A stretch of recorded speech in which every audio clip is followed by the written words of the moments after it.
খাদ্যে ভেজাল এবং মূল্য বৃদ্ধির প্রতিযোগিতায় নামে এদেশের এক শ্রেণীর অসাধু ব্যবসায়ী। অথচ অনেক দেশে ব্যবসায়ীরা রমজান মাসে সোয়াবের আশায় কম লাভে তাদের খাদ্যদ্রব্য বিক্রি করে, যা তাদের সোয়াবের পাল্লাকে ভারী করে থাকে। দুদিনের এই দুনিয়ায় কার মৃত্যু কখন এসে যায় তা বলা অনিশ্চিত। তাহলে কেন এই মুনাফাখুরি, কালো বাজারের ঘৃণ্য মানসিকতা?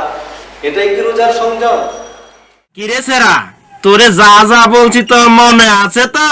জি না স্যার, কিছুই মনে নাই। কেন?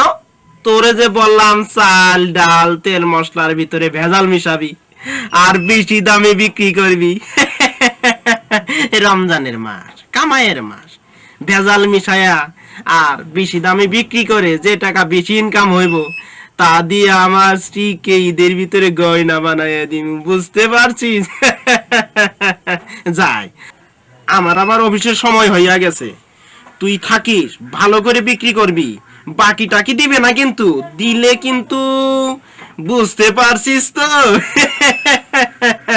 ঠিক আছে। আসসালামু আলাইকুম স্যার। ওয়ালাইকুম আসসালাম। আমার পেনশনের টাকাটা কি পাবো না স্যার? অনেক আগেই না বলেছি, মাল পানি ছাড়া কোনো কাজ হবে না। সারা জীবন মাদ্রাসায় শিক্ষকতা করে মানুষকে ঘুষ দেয়া নেয়াকে হারাম বলেছি। আজ শুধু যুবতী মাইয়ার বিয়ের লেগা এই অন্যায় নিজেই করতেছি স্যার। 3 বছর যাবত ঘুইরা এখন সোজা হইছস ঘুইরা। দাও টাকা, দাও টাকা, দাও। স্যার, কিন্তু রোজা নিয়ে এই সময়ে আপনি কোনো কথা নাই, নগদ কাজ। আর তুমি এটুকু ভালোভাবে জানো, যেহেতু শিক্ষক ছিলা, ঘুষ কোনোদিন বাকি হয় না। হ্যাঁ, তুমি টাকাটা দয়ারে রাখো, ইফতার সাইরা টাকা ধরো, কারণ রোজা রাইখা ঘুষের টাকা যদি নেই তাহলে আল্লাহ তাআলা বেতরাজি হয়ে যাবে। রাখো, দয়ারে রাখো। রাখো, ভালো শিক্ষক তো। ওয়ালাইকুম সালাম। কি কষ্ট রে। আমাদের প্রিয় রাসূল হযরত মুহাম্মদুর রাসূলুল্লাহ সাল্লাল্লাহু আলাইহি ওয়াসাল্লাম যখন মিরাজে গেলেন, যার পর তিনি দেখতে পেলেন কিছু লোকের পেটগুলি পাহাড়ের মতো উঁচা উঁচা হয়ে রয়েছে।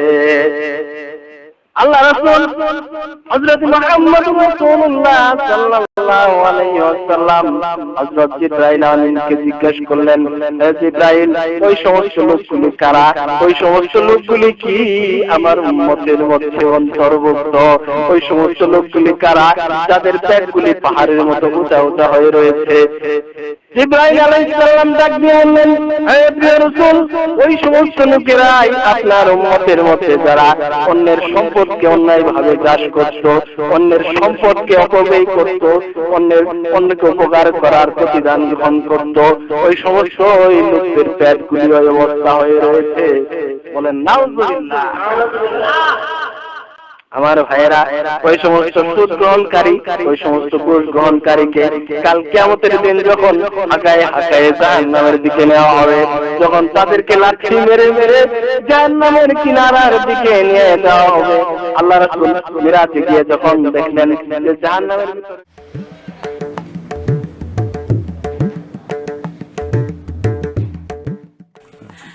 হ্যাঁ সারা, দোকান বন্ধ কর।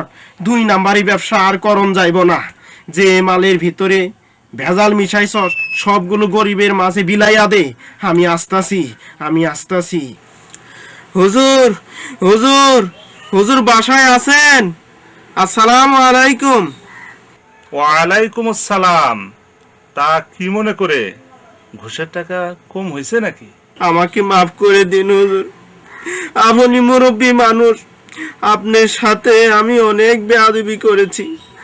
এই নিন আপনার ঘুষের টাকা।